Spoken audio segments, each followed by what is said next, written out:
नमस्कार दोस्तों, कैसे आप? तो उम्मीद है आप सब अच्छे होंगे। आप सभी का वर्धनम एकेडमी के ऑनलाइन प्लेटफॉर्म पर हार्दिक स्वागत एवं अभिनंदन है।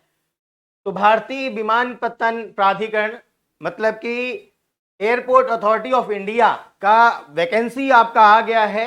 ये 336 पद हैं आपके। आप कौन कौन एलिजिबल हैं, एलिजिबिलिटी क्राइटेरिया क्या है, क्या एज लिमिट है, क्या यहाँ पे पेपर पैटर्न रहता है, क्या क्या सब्जेक्ट का सिलेबस रहता है, सारा कुछ हम यहाँ पे A to Z डिस्कस करने वाले हैं। कब से फॉर्म भरे जाएंगे, लास्ट डेट क्या है और कब तक आपका एग्जाम होना है। तो शुरू करते हैं हम यहाँ पे इसका डिटेलिंग और देखते हैं जरा। ये जो आपका फॉर्म भरना स्टार्ट हो रहा है, ये आपका फॉर्म भरना स्टार्ट हो रहा है 5 अगस्त 2023 से और 4 सितंबर तक आपका ये फॉर्म भरा जाएगा। मतलब पूरा पूरा एक महीने का आपको टाइम पीरियड मिल रहा है फॉर्म भरने का। लेकिन आप लोग बिल्कुल भी लेट मत करिएगा। जो आपका टाइमिंग है इसके पहले ही आप फॉर्म भर लीजिएगा, क्योंकि बाद में सर्वर डाउन रहता है। क्योंकि ये आपका भारतीय विमानपत्तन प्राधिकरण का नोटिफिकेशन, इसलिए ये AA एरो वाले साइट पर मिल जाएगा आपका। और हम बात करते हैं यहाँ पे किसमें कितनी कितनी वैकेंसी है, किसकी डिटेलिंग के बाद। तो जूनियर असिस्टेंट ऑफिस अगर हम बात करें तो इसके 9 पद हैं और आपका सीनियर असिस्टेंट अकाउंटेंट के 9 पद हैं। जूनियर एग्जीक्यूटिव कॉमन कैडर का 237 पद हैं। यहाँ पे किसकी क्या एलिजिबिलिटी, सारा कुछ डिटेल में बात करेंगे।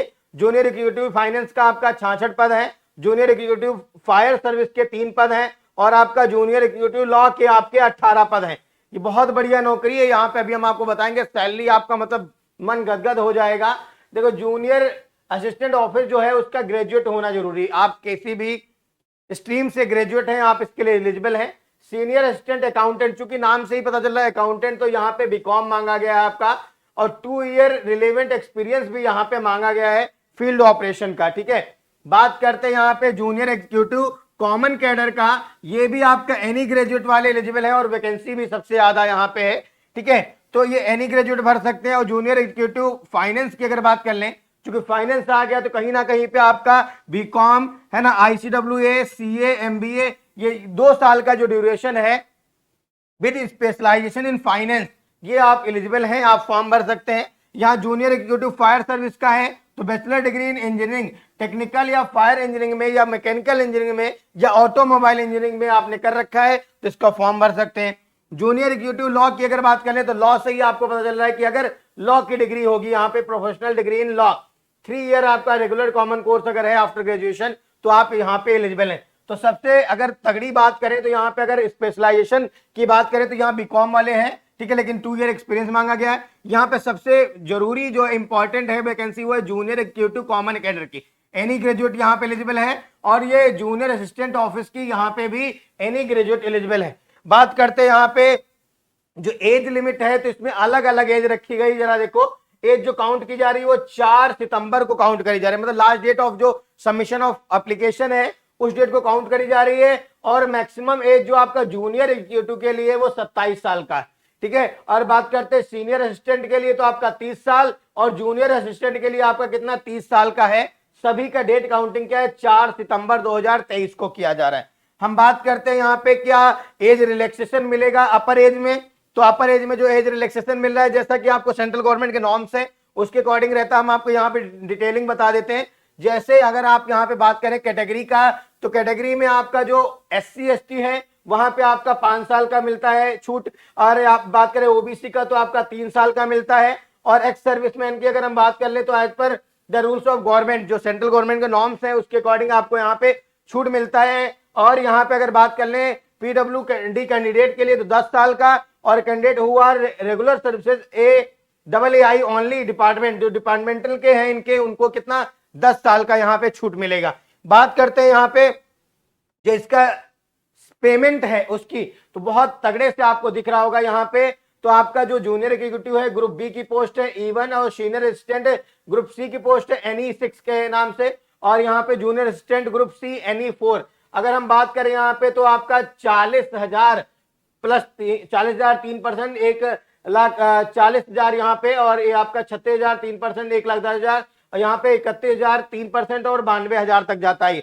अगर हम बात करें यहाँ पे एमोलमेंट का, तो यहाँ पे जो इसके एक्स्ट्रा है तो आपका 35% का पक्ष मिलता है बेसिक पे का। HRA एंड अदर बेनिफिट मिलते हैं यहाँ पे, इंक्लूडेड CPF मिलता है यहाँ पे, ग्रेजुएटी सोशल सिक्योरिटी का आपका स्कीम यहाँ पे मेडिकल बेनिफिट मिलते हैं, और जितने भी आपको सेंट्रल गवर्नमेंट के नॉर्म्स हो वो तो सारे मिलते ही मिलते हैं।